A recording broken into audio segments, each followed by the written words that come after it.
بسم اللہ الرحمن الرحیم۔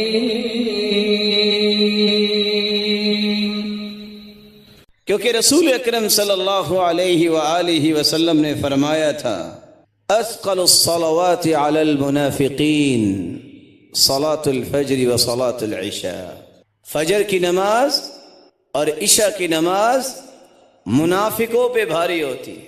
مومن بڑی خوشی سے اس کو پڑھتے ہیں، مومن اس میں سستی نہیں کرتے، بلکہ مسند بزار کی روایت ہے الذین تثاقلت رؤوسهم عن الصلاۃ، جن لوگوں کے سر بھاری ہو جائیں فجر اور عشاء کے وقت، یہ نشانی ہے کہ یہ منافق لوگ ہیں۔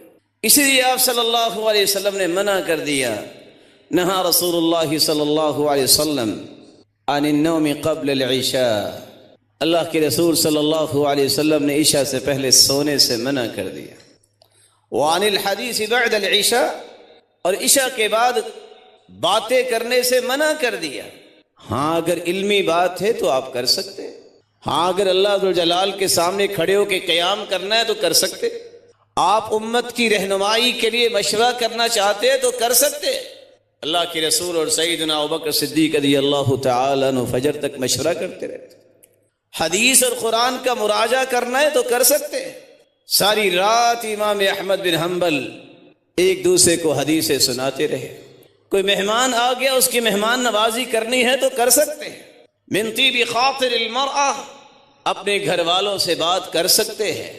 لیکن شریعت نے کتنا خوبصورت ذہن دیا ہے، آپ کے جسم کا بھی حق ہے، آپ کی آنکھوں کا بھی حق ہے، آپ کے مہمان کا بھی حق ہے، اور آپ کے اہل و عیال کا بھی حق ہے۔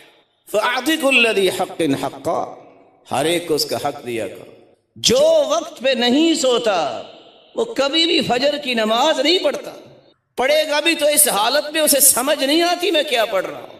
اور یہی شخص فطرت کے مطابق زندگی گزارتا ہے جو جتنا جلدی سو جائے اور جتنا جلدی بیدار ہو جائے۔ سیدنا ابو ہریرہ رضی اللہ تعالیٰ عنہ، ان کو تو اللہ نے کمال ہی دیا ہوا تھا، انہوں نے اپنی بیوی اور اپنی لونڈی کے ساتھ یہ طے کیا ہوا تھا، ایک حصہ ایک شخص سوئے گا، باقی دو قیام کریں گے، پھر دوسرا سوئے گا وہ اٹھ کے قیام کرے گا، پھر وہ سو جائے گا وہ اٹھ کے قیام کرے گا، ساری رات گھر میں قیام ہونا چاہیے۔ کسی نے پوچھا تھا سیدنا ابو ہریرہ رضی اللہ تعالیٰ عنہ سے اتنی حدیثیں یاد کیسے ہوگی؟ یہ 5374 حدیثوں کے حافظ، سب سے زیادہ حدیث حفظ کرنے والے، انہوں نے کہا تھا انی لاجزی اللیلۃ ثلاثۃ اجزاء، میں نے رات کو 3 حصوں میں تقسیم کر رکھا ہے۔ ثلث انام، میں رات کا پہلا حصہ سو جاتا ہوں، وثلث اقوم، رات کا دوسرا حصہ تہائی حصہ میں تہجد پڑھتا ہوں، وثلث اتذکر احادیث رسول اللہ صلی اللہ علیہ وسلم، اور رات کا آخری پہر میں بیٹھ کے اللہ کے رسول کی حدیثوں کو یاد کرتا ہوں۔ آج مجھے اور آپ کو بھی یہ سوچنا ہے کہ ہماری راتیں کیسے گزرتی ہیں۔ 12 بجے تک یہ مصیبت شیطانی ہاتھ سے نہیں چھوٹتا کتنے لوگوں کا۔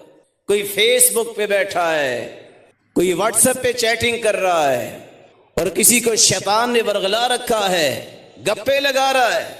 یہ مسلمانوں کا شیوا نہیں ہوتا تھا، مسلمان فطرت کے مطابق کام کیا کرتے تھے۔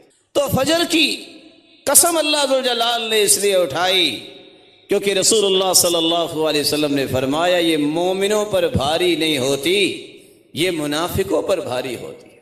ظہر کی نماز پہ مسجد میں 3 سے 4 سے 6 سے 8 صفحے ہوتی ہیں، لیکن فجر کی نماز میں 1.5 صفحے۔ اس لیے تو کہنے والے نے کہا تھا جس دن مسلمانوں کے اندر یہ شعور آ گیا کہ جتنے لوگ جمعے کے دن مسجد میں موجود ہوتے ہیں اتنے فجر کی نماز میں آنے لگ گئے، اسی دن ہی بیت المقدس آزاد ہو جائے، یہ طاقت ایمانی ختم ہو گئی۔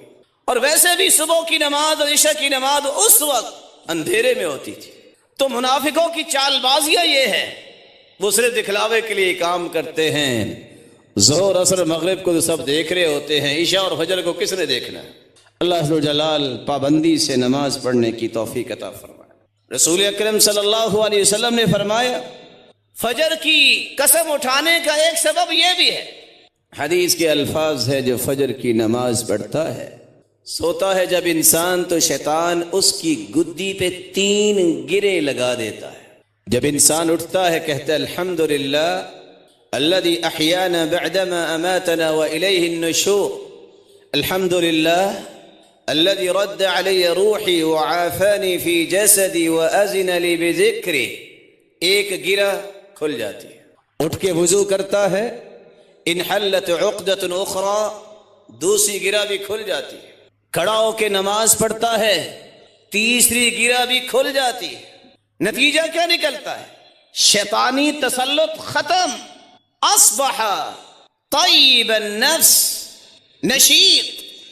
سارا دن یہ انسان مسکراتا اور مسکراہٹیں بکھیرتا نظر آتا ہے، ایکٹیو رہتا ہے. لیکن اگر وہ ایسا نہیں کرتا، وہ اٹھتا نہیں ہے، شیطان تھپکیاں دیتا ہے.